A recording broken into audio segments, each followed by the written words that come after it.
Klokken den er nu 6:30. Vi står foran Skram. Og inden vi skal ud og køre konfetti, skal vi have en enkelt for sådan at holde stemningen lidt oppe. Ja. Lena og jeg er sådan rigtig godt kørende på den morgenbar. Det er rigtigt. Og vi er klar med konfetti-materialer. Vi regner helt sikkert med at spørge på det. Skrabbordet.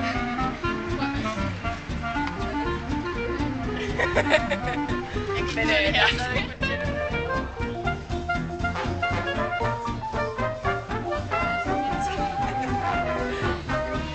Jan, hvad laver du? Jo, han plejer så altså, det bliver bare reddet væk. Det sælger bare det skidt her. Eller hvis man skal. Ja.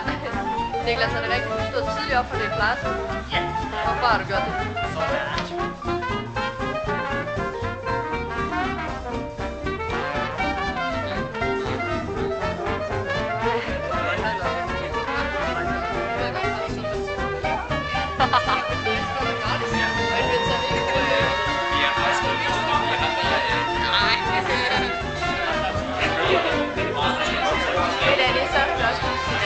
Så jeg vil gerne sige lidt om VU.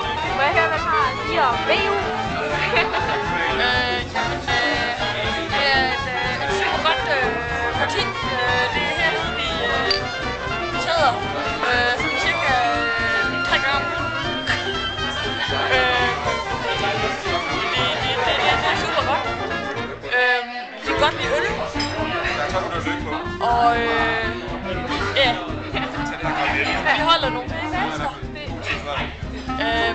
Ja, det politiske gør vi sgu egentlig ikke så meget ud af. Nej, det er rigtigt nok. Det er rigtigt nok. Det er mere dem her, der bliver det. Så jeg siger skål. I har også en hverdag.